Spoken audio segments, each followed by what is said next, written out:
कतेक परीक्षा लिख देने छी जननी हमर कपार ये।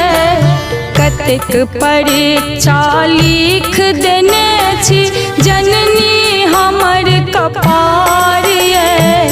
किंतु अहाँ के कृपा बुझमा सबटा अछि स्वीकार ये। किंतु अहाँ के